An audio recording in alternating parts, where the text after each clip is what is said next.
to get where you need to go at, you got to change your mindset. You know, and then at the process of just being around people that's like-minded with you, that helps you grow. And I was in a circle, in a dark place, but with the right circle, and we shined light on a whole prison versus of 1,200, 1,300 people. Right. But we was the light of the whole prison.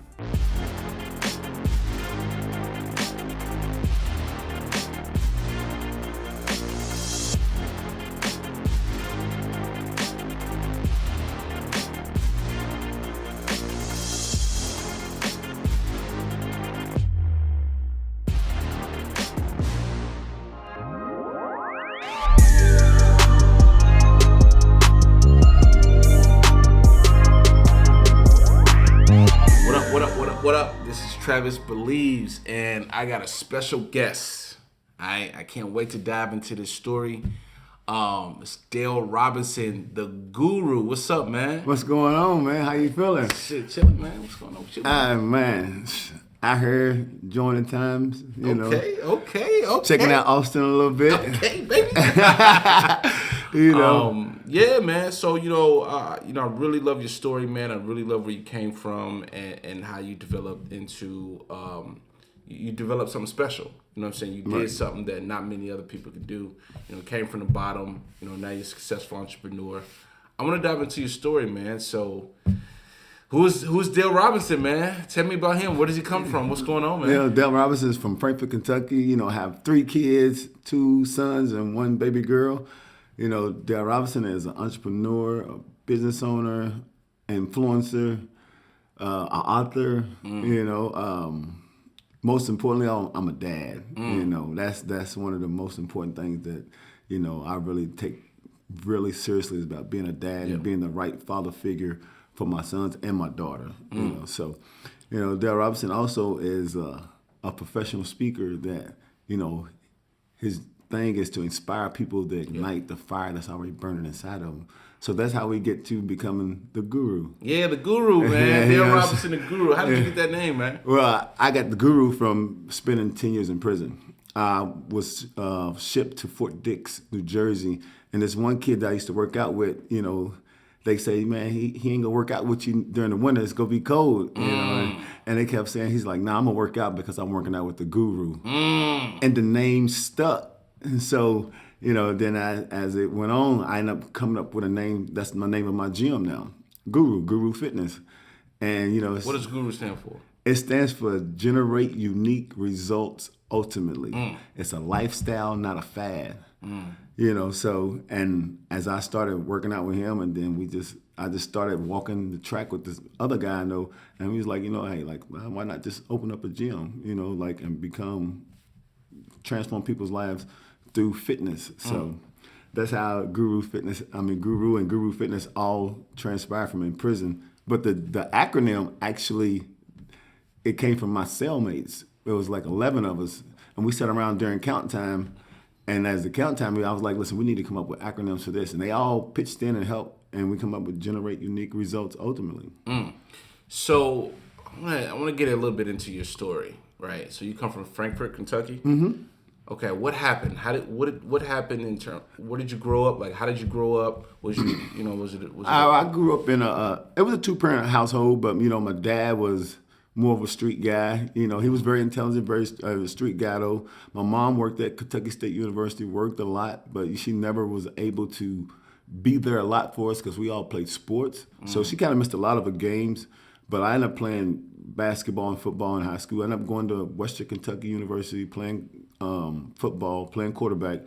I was like one of the first people in my city to get a Division I scholarship. But as I went to Western Kentucky, things didn't pan out the way that I thought there would because how did you get off into the bad stuff? Well, how I got off, it started kind of a little bit in high school. I was, all my friends sold drugs, and I was the only one that didn't sell drugs, and it lasted for a long time, and then I always smoked weed, so I smoked weed a lot, and then once I got to Western, the coaches was like, we're gonna urine test you every week, because they heard that I was smoking weed. I was like, nah, I'm out of here. So I ended up going back to home with my friends. Because you were scared to get drop. Yes. And come up dirty. Exactly. Okay. And I knew that I wasn't gonna stop. So I just went on back, and then I got back hooked up with my friends that was actually into the street game. How old was you at this time? I came back when I was 20 years old. So at 20 years old, that's the thing too. At 20 years old, it's like they force us to make life decisions to figure out everything. When I was 20 years old, I didn't have my life figured out. You was 20 years old. You didn't have your life figured out. We still was doing knucklehead stuff. Exactly. You know what I'm saying? Smoking weed. I'm going to smoke weed. I'm going to throw my life away. Right. You know what I'm saying? But the point is, if you don't have a support system, or if you don't have, people giving you that second chance. Yes. Because a lot of times when we're young, our values just aren't the same. Right. You know what I'm saying? Because sometimes it requires us to bump our head. Yes. In ways, or at least from people to guide us and help us understand that when we do bump our head, this is the right way to go. We didn't have that. No. You know what I'm saying? So, go ahead, continue. When you got back to your hometown and you quit, what happened? I got back and I got with my friends, and at this time I have a younger son, my oldest son. Well, I have my oldest son, Delvon. How many kids you got? I have 3. Okay. So Two sons and a daughter? Two sons and a daughter. And my oldest son, Delvon, he was born. So I'm like, okay, how am I gonna put food on the table? I'm gonna take care of this kid. So I go with what I see all the time. My friends are selling drugs. It's the fastest way to make money. So I fell into the drug game, and then once I got into the drug game, I was able to take care of my kids a little bit. But then a major thing happened where it's my best friend murdered my best friend in front of my eyes. And I'm like 20 years old. Like, I'm like, whoa, but like, those are signs. As you get older, you look back, like, that's a sign saying, like, you need to get out of this game. Like, this ain't what it was meant to be. So that was your first sign. My first sign. Didn't take heed. So I ended up taking over the spot that my man had.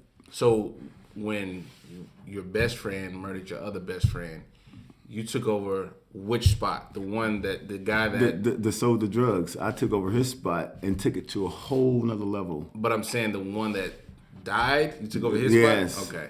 Like, that was like, I actually have him tattooed on me now. So, so I ended up taking over his spot and just took it to a whole nother level. And that's not to even brag or boast. Like, I just felt like, if they doing it in these cities, why can't I do the same thing? But that same mindset is later on, when I tell you, it's going to help me become who I am today. Yeah, no, the thing is, very, very often we are using our gifts in bad ways. Yes. It requires us to understand how to use those gifts in good ways, which starts with our values and starts where we really want to go with our life. We don't really know early on. We're just young. I was young and just just trying to figure out how to take care of yourself. Bird of a feather flock together, and because I was around them all my life, like, we were sandbox friends, and I pushed that away for so long, but you can only fight it for so long, especially about your surroundings. Yeah. So I eventually got caught up into selling drugs, and I ended up going to prison in 2001, and before that, my mom passed away. So I was in a dark place, all in that time. So I was really in a dark place. Before you go there, I kind of want to, pinpoint the point where your friend murdered your best friend. Mm-hmm. How did you feel? How did you respond to that?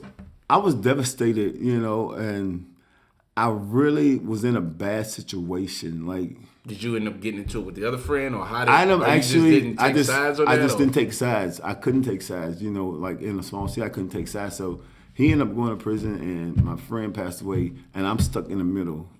One family's pulling you this way, another families want you to do this, and I'm like, I'm just gonna be out of it. I don't want to be in the middle of that. So I had to, like, in the process of the trial, or whatever, like, I just went to Florida and stayed away until it was over, because I did not want to be in the middle of it. You can't, and being that I was in the streets, you can't do right that thing. And then but the other dynamic is the fact that two friends, you probably seen a little bit of, like, yo, he might have been it, but I see both sides. I can't get in that. Right. So I just stepped away from it.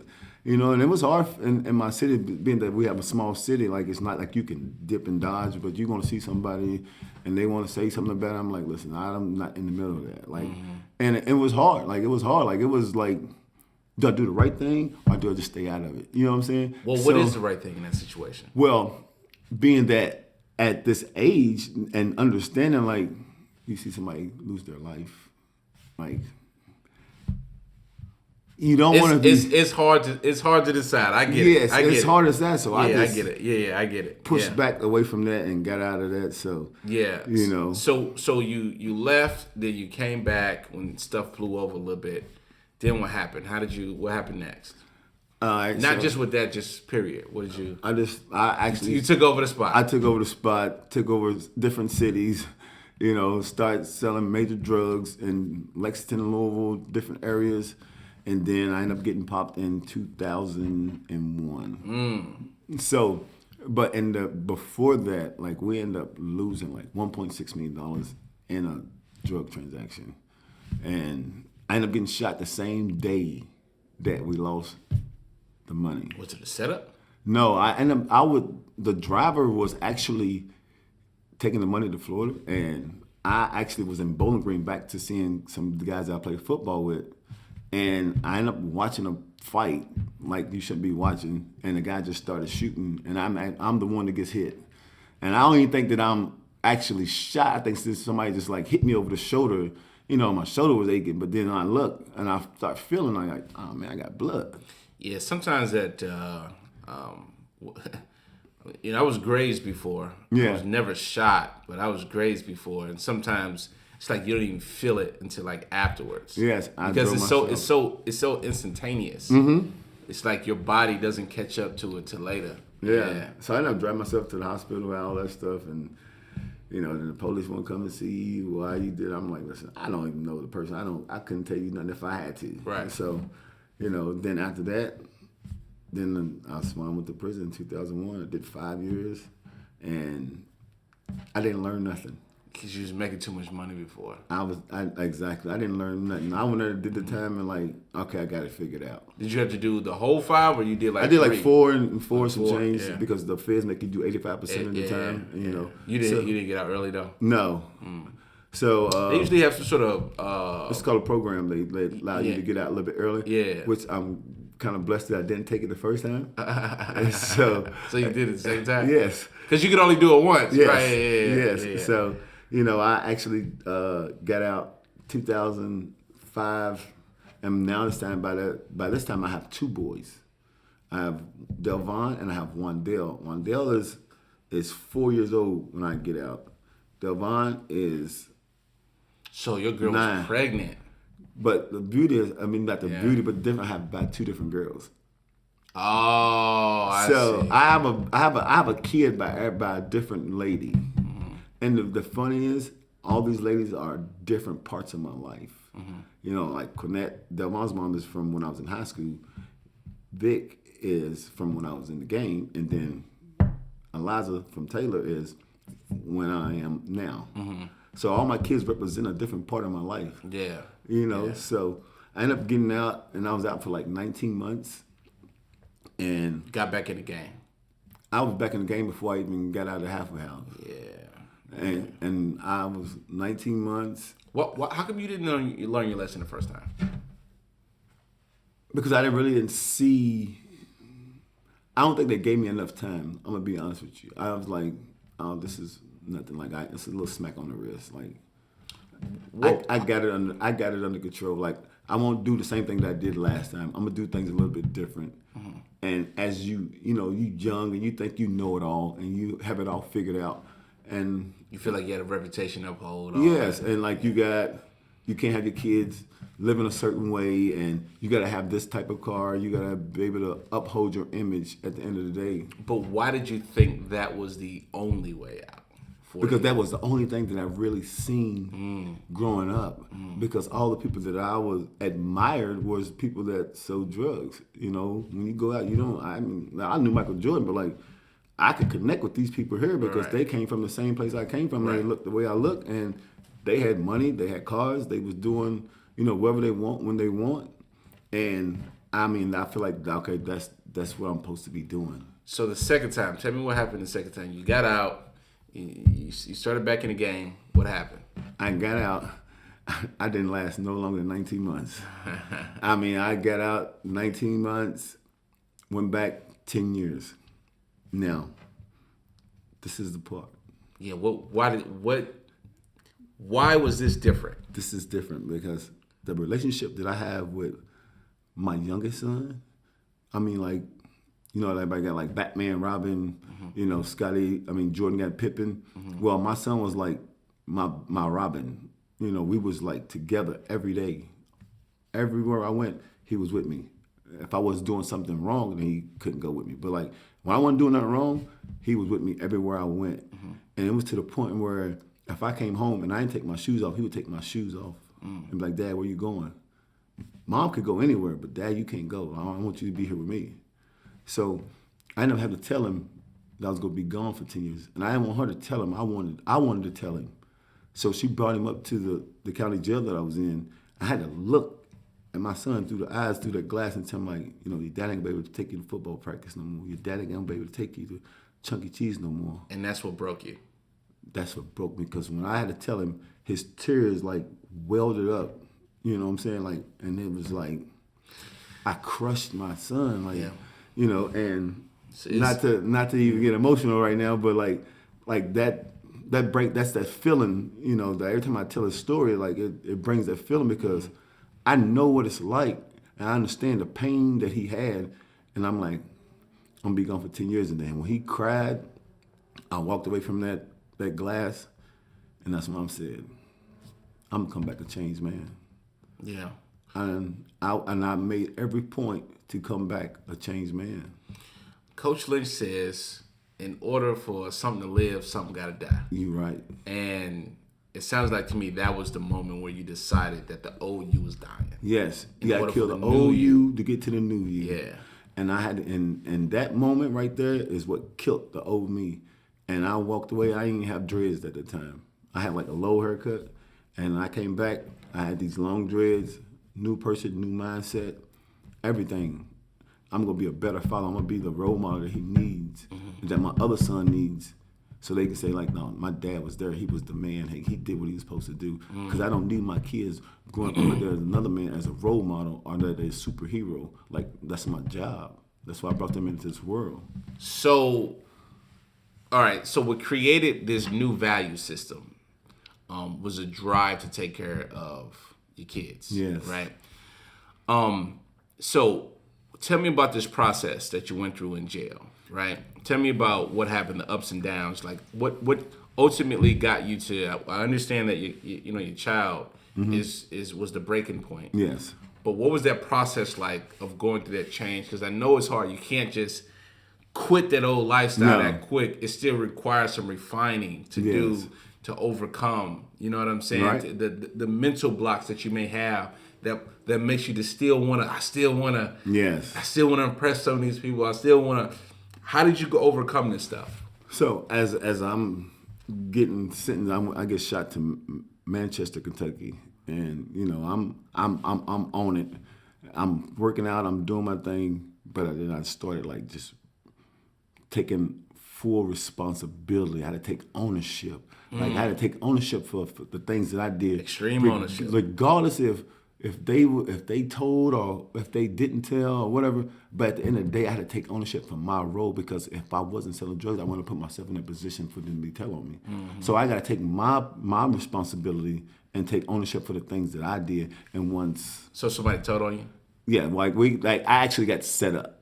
Yeah. And I wasn't even supposed to be there. I was like a gift.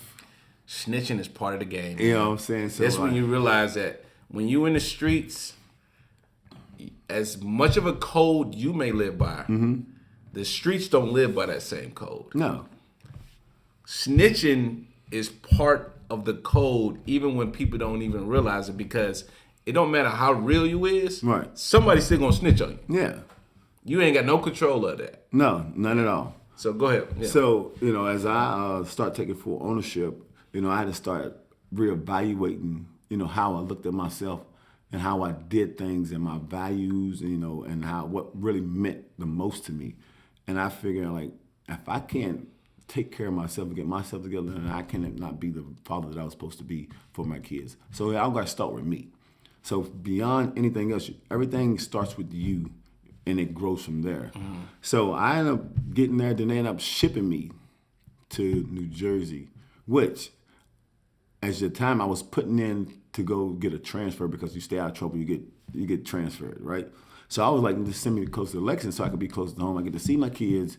You know, it's easy. It's right down the street. It's like 20 minutes. And they didn't ship me there. They shipped me to New Jersey.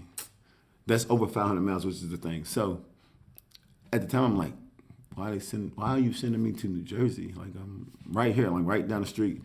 But it turned out to be the best thing they possibly could do for me. Because when I got to New Jersey, now I have no distractions. I ain't got to worry about somebody coming to visit. If you don't come, I ain't got to worry about getting upset or things like that. So now I can just focus on Dale Robinson, and that was a blessing to me. Like, at the end of the day, like, I think God put me there just so that He could say, hey, I need you to work on you so I can help you come back to be the person that you was meant to be. So I went to New Jersey, and I started, working out and stuff like that. And then, a few guys was like, man, will you train me? And I'm like, man, I don't train people. I just want to work out, work on myself, become better, and go back home to my kids. And they bugged me for a whole week. I'm talking about every day. And I'm talking about every day, like, at the time my name in prison, my name is Black. They were like, Black, you go train us. And I'm like, all right, I'd do it. And people not even knowing, like, I was training people and I was getting one tuna a week. And if you don't know what the equivalent of one tuna a week is on Kenton, that's like $1.25. Yeah, that's money. You know what I'm saying? That's money. And I was getting paid $1.25 a week to train from each one of them to train them. So I was basically making $2 and something. Yeah. Just to train people. Yeah. And I mean, then once I started training them, I fell in love with not even just the training part, but just helping people become or do something they never thought they was able to do, and just to see the glow and the satisfaction on their face, like, this is my passion. Yeah, so that goes to another point that I like to see. When you are using your gifts in service of others, that's your purpose, man. Yes. And then that's when you really elevate. You feel connected. You get the respect that you've always wanted. You feel purposed. It's fulfilling. Yes. And you're helping elevate the world, Exactly. society or your community or whatever. You know what I'm saying? Yes. And it's how did that feel? You know what I'm saying? It's like you on top of wherever you feel like, man, I found something that I'm good at and I love to do it. Like, and it's not like you working. It's like you just on a whole nother level. It's like, not even work. It's not even man? work because, and I have a saying. It actually energizes you. Yes. Yeah. Because I actually can train people more versus than me working out myself. And I love to work out. But I probably prefer to train somebody else just to see them get something out of it versus me. Right. And I have a saying that prison, passion, purpose, people. So I went from prison, I found my passion, purpose, and now I transform people. Yeah. So, then as I start training them, I end up running to this guy named Lynch Hunt. Coach Lynch. Yes. So I ended up running Lynch, to this guy, Lynch man. Hunt. And I asked him a question through a mutual friend, which Tay, shout out to Tay. I said, man, what is do you know what the bicep femoris is? And Tay was like, I don't know, but my man Lynch Hunt knows. So he went over to Lynch, and Lynch told me what it was, and then, excuse me, ever since then, me and Lynch Hunt been rocking. But then it was more than just us about fitness. It was us about sharing our dreams, sharing our goals. How we going to change the world, our aspirations, and things like that. And it was also just about mindset, and that's the number one thing that people don't understand. Like, to get where you need to go at, you got to change your mindset. And then at the process of just being around people that's like-minded with you, that helps you grow. And I was in a circle in a dark place, but with the right circle, and we shined light on a whole prison versus of 1,200, 1,300 people. Right. But we was the light of the whole prison. Yeah. You was telling me about a story about how people were judging you based upon your look in terms of getting a job and stuff like that. Go and tell me about that. Yeah. So as I get out of prison, and I would go apply to gyms. I would check the box that I was a convicted felon. And and me personally, I feel like I was more than capable of actually training at anybody's gym. But when they look, got dreads, muscular, big, they was like, all right, we'll call you back. Never got a call back. I called them and like, well, we still looking at your application. We're going to give you a call. Every excuse in the world. Never. So I ended up having to take some odd jobs. I worked at this factory for like a couple months, and then I ended up working at Kentucky State University, is like a college like right behind where I grew up at. And I was like cleaning toilets and mopping floors, vacuuming and stuff. I'm like, what is this? Yeah. But I had to do what I had to do because I had the kids and I had to put food on the table. You know what's important about that? That shows that's actual evidence how your values changed. Yes. You were able to understand that one thing was more important than the other. Yes. Having respect and honor for my family and working for them is more important than doing the wrong thing. Exactly. Because that determines who you are as an individual. Yes. Yeah. And as I did it, but what I did, I used that platform is to train some of the college kids that play sports for free at their facility, free of charge, because I took my lunch and would train them for free. So that's an important lesson in that. So because you were able to humble yourself, humility, and do the right thing. Yes. In that, you were able to elevate by meeting other people that you was able to help train, which led to what you're doing now. Exactly. Yeah. So as I started training them, and I'm like, okay, I got to. There's a way I got to get to my purpose. Mm-hmm. I got to get to this dream that I walked for 10 years walking the track talking about. I got to figure out a way. So I ended up starting Guru Fitness in my garage of January 2016. How many people showed up? 3. 3 people. But before that, what made me get on it is that my youngest son came in on Christmas of 2015 and said, "What do you got for me?" I told him I don't have nothing. Halfway, I was taking 25% of my money. I got bills. I got to help pay the bills at home. I got to help put food on the table. So I didn't have nothing for him. I couldn't give him not one thing for Christmas. Yeah. And he laid in on the yard. And he laid on my lap and cried. The old Dale Robinson went back and picked that sack up. The new Dale Robinson said, "Just chill, I got you." So I ended up picking up my phone, Facebook at the time. I'm hosting boot camp in my garage, starting January the 1st, 2016. And like I told you, 3 people showed up. Mm-hmm. And I had like maybe $30, $40, a few pieces of equipment, but I made it work. The equivalent of that pack that you was getting in prison. Yes. So, some people showed up. Like, I had 3 people showed up. And one of the girls that actually showed up is the president of my foundation, which is a blessing. God put the right people at the right place in your time. In your spot when you need it. So I had to start there, and then some days nobody showed up. Not one person showed up. Like, I'll be sitting in the garage literally waiting on somebody to show up, and nobody showed up. But I still have faith in myself. I have faith that this is what I was supposed to be doing. And I just kept pushing and kept fighting. And eventually, I ended up having my own spot. Let me ask this question. Was there ever a low period where you felt like it wasn't going to work? Yes. That was a low period. It was probably after I quit my job and I said, I'm going to do this fitness thing full time. I just quit. I'm going to do this fitness thing full time. And there was a point I'm going to have to get a job, and I'm like. How did you overcome that? How I overcome that, I actually had to talk with myself. Listen, it's not going to be easy. Yes, some things you've been having all your life has come easy, but this is one thing, it's not going to be easy. And if you stick it out long enough, it's going to work. And you got to continue to push and continue to fight. And at the end of the day, you're doing everybody a disservice to everybody that helped you while you was in prison and believed in you. Oh, man, this is so powerful. Okay, so basically what you're saying is if you don't use your gift that you know you can use to help humanity, if you don't try your hardest in order to utilize that, then you know you're doing the world a disservice. A disservice. That's the truth.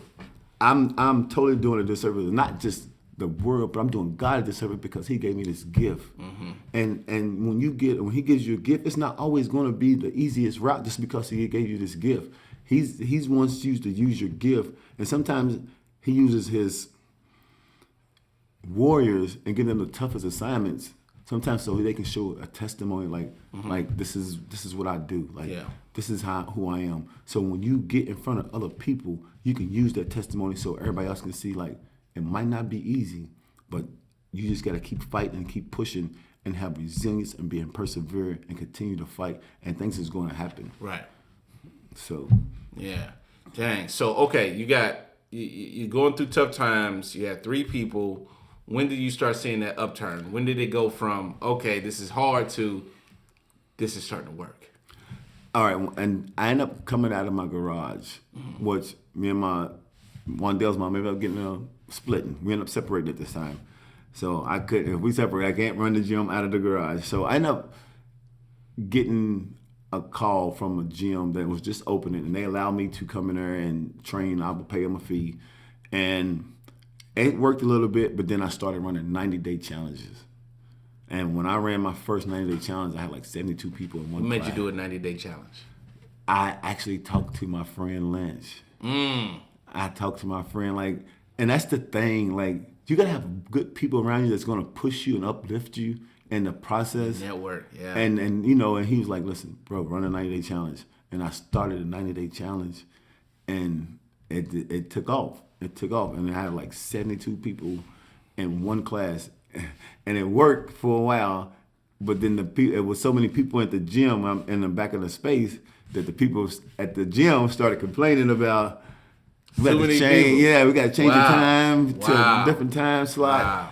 So you got an overflow now. Yes, and the people at Fit for Life.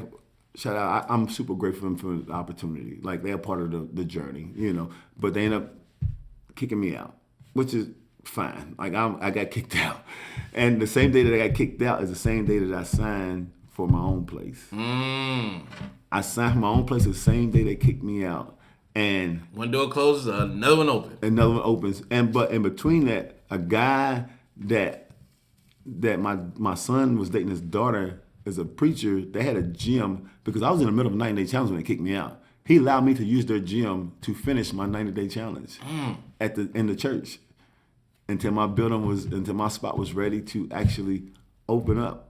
Dang, yeah. So we opened up our business November 25th, 2017. Shout out to my wife, Taylor Robinson. She's phenomenal. She's a major part of why I am who I am. Yeah.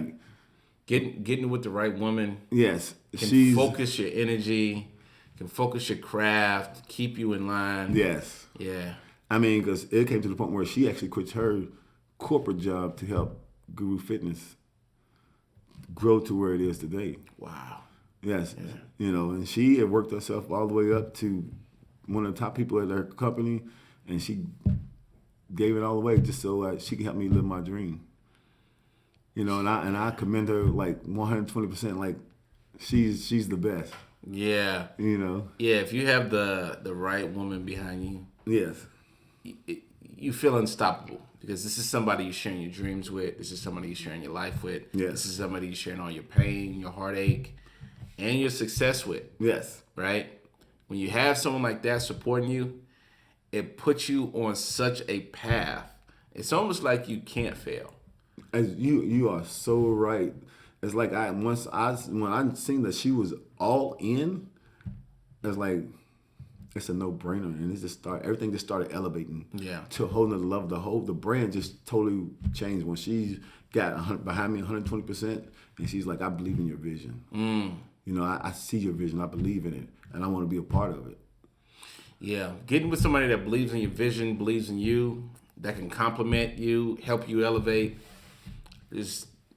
You can't ask for anything better than that. God bless me with the right person at the right time. Yeah. And I'm a firm believer of that. Like he puts the right people at the right time in your presence. And you always got to be your friend. It could be a stranger. Yeah. And that's why I'm okay with meeting strangers, meeting different people, because I really feel like you are meeting them people for a purpose and a reason, because he knows that you need those people to take you to a whole nother level. So let's say right now you're talking to somebody who's in jail, has no idea what they want to do when they come out. They have no idea how to make it. They're clueless. What is Dale Robinson going to tell them? What is the guru going to tell them to help them get on the right path? I want to tell them is that, I don't know if they have family or not, but like I want to tell them, like, you have a purpose and you have a gift. And if you continually to go back and forth in the prison, then you are wasting that gift. And your gift is more important than your own instant gratification. And you got to get out of the instant gratification. And once you start walking in your gift and walking in your purpose, life is a whole lot much better. And if you don't know what your gift is or what your purpose is, whatever comes easy to you and gives you satisfaction in life, then that's your gift. And start utilizing it. And number one is surround yourself with the right people. If you What's the right people? The right people is the people that can actually, that's going to push you, elevate you, and tell you what you don't want to hear. Like, and just from a criminal mindset, we don't never want to hear. We don't ever want to put ourselves around people that's going to tell us that we don't want to hear. We're always looking for that person to say, yeah, go ahead and rob that bank, or go ahead and rob that person, or go and pick that sack up. Like, that's what they doing you a disservice. Those are not your people. That's not your surrounding. That's not your people that you need to be around. You need to be around people that's going to uplift you, give you advice, help you, and push you to become the person that you was meant to become. Powerful, man. So what's next, man? What's next for Dale Robinson? Well, what's next for Dale Robinson is... We're going to see a franchise, guru franchise, man? Well, we actually are a franchise now. We're just looking for investors to invest, and maybe we want to open up their own Guru Fitness, and I become like your coach, help you grow your brand. We have I possibly have another book coming out. What's the name of your first book? My first book is called The Making of the Guru, which is mapped around how I became the guru, Dale Robinson, that I am today. Can people buy it on Amazon and everything? You can buy it at Amazon.com, and you can put in Dale Robinson, and it's called The Making of the Guru. Also, we have a foundation, which is called the Wanda Joyce Robinson Foundation, which is named after my late mother. We serve the youth that's been impacted by incarceration. I mean, if you know my story, you know my kids was impacted by incarceration, but they just had the right support system around them, so they didn't go down the route that I went. And so I created a foundation for kids that has parents incarcerated. And what I do versus just helping the kids, I go speak to their parents and explain to them, how much their kids need them and things that they need to do to stay on track and be out there for them kids so they don't go down the route. And we actually help them with the trauma and the PTSD things that they go through. That's extremely powerful, because one of the things that used to always blow my mind is when I was in jail, I used to see a dad in jail, and then literally his son would be in there too. They would be in the same. I'd be like, yo, this your son?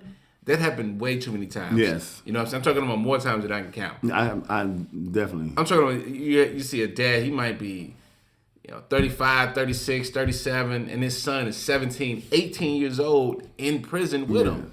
And I was in there for serious charges, and they was in there for serious charges. And I'm like, yo, the apple really does not fall too far from the tree. So you have to create that environment, like you said, to where you're supporting these kids so they don't fall and follow their path of the father that might have took them on path. And our objective is to expose them to things beyond sports, entertainment. We want to expose them to being an author, an entrepreneur, engineer, plumbing, electrician, vocational school, whatever, because everybody's not athletic. Everybody can't rap, but you do have a gift to do other things. Yeah. But we got to be exposed to those things to be able to see it, because if you never see it, you don't see it. Another reason why that's important is because if you only offer 2-3 solutions to, let's say, a group of 100 people, a lot of these people are going to look like, I can't do those things. So they're going to do something else that, may not be guided in the right way. But if you show them 20, 30, 40 people, then all those 100 people are probably going to be able to see something that they can do. Exactly. And then they will be guided in the right direction. At least that's important, man. They want to dance. They want to be in art. Like you are talented. You're more talented than just sports and rapping. Yeah. And they put us in this box that, and I think also it comes from our culture that sometimes we just put our own self in this box. That we just got to be entertainers or rappers, and we're not. And so much more than that. We are so much more intelligent than that as a culture, and we just got to start using it, and start showing these kids and start exposing them to other aspects of life. And my thing is to also let them know, like, there's a world bigger outside of Frankfort, Kentucky. There's a whole big world that's waiting on you to put your stamp on it. And you have the capability to put your stamp on it. And that is why I don't stop. Like, we had this conversation about climbing the mountain. Like, I'm going to continue to climb the mountain because I can't stop, because I know there's people following me and there's people that's watching me. So I'm going to continue to climb the mountain no matter what. Every day I'm going to get up and climb the mountain. I got to be consistent, showing them that it's bigger than sports and rap. Yeah. Amen, brother. So that's what's up, man. So where can people find you? If somebody wanted to connect with you online, or if somebody wanted to sign up for, your class or course or whatever that you got going on, talk to them. Well, for Guru Fitness, if you want to find me on the website, it's gurufitky.com. And if you want to find me on Instagram, it's DaleRobinson_guru. You can find me. And if you want to look up on website, it's DaleRobinsonGuru.com. And, we actually will be coming out with Dale Robinson Inspires, and the mantra is, I inspire people to ignite the fire that's already burning inside of them. You can go find our app on Google and Apple Play. If you're looking for fitness and you want to be at home and you don't want to go to the gym, we offer, fitness on all platforms. So we're just ready to change the world, and that's what we're here to do. Man, brother, that's what I'm talking about, man. Hey, so and I appreciate you having me out here and let me use your platform. So I'm just super grateful, and that's another thing. People don't be grateful enough. Yeah. And everybody, grateful is a skill, but if you don't practice it, it never becomes a skill. That's true. Hey, get a look on this dude's hands real quick, man. Put your hand. We gotta get this dude's hands, man. This is called putting in work all day, every day. Man, I put in work. I'm not a soft hand person. I put in work. I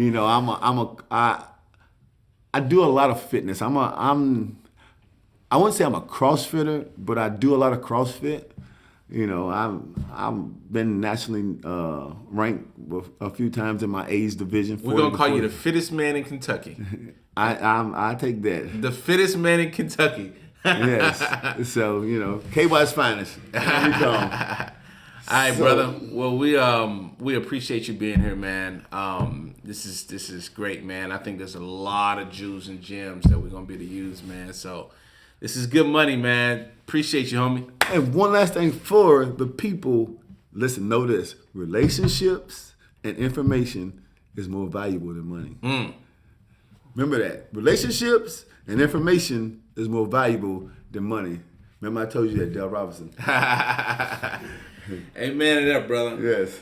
All right, man. Just got through shooting with Dale Robinson, man. Please go check him out. What I like to do is I like to make sure that we highlight people that have overcame extreme challenges. Dale Robinson was in prison for 10 years. Now he has a successful fitness journey. And the thing is, people, very often, we all go through times where it's very hard to find our passion, very hard to find our gifts and what we want to do. But the truth is, if we're not living our gifts, right? If we're not living our purpose, then what are we really doing, right? Every waking moment that we have, right, really should be figuring out who we are. What is my purpose? What is my gifts? How can I serve people? Because when you do that, that's how you gain the respect that you want. That's how you gain your happiness. That's how you gain your fulfillment. This is how you meet people that's going to help you elevate to the next level. And ultimately, this is how you serve people and live the life that you've always wanted. The biggest takeaway that I want you to get out of this interview is your life isn't over. Doesn't matter how old you are, doesn't matter where you come from, doesn't matter who you are. You can overcome your circumstances. You can be who you were made to be, right? It doesn't matter about anything. You're smart enough, you're gifted, you're talented. The most important thing for you is you, learning yourself, learning who you are, and then you learn your purpose. I hope you got a lot out of that interview. Go follow Dale Robinson, go get his book, and learn more about your journey. And if there's anything I can do to help, reach out to me. You know I'm always here for you. All right, like, subscribe, comment, and I'll see you guys in the next one.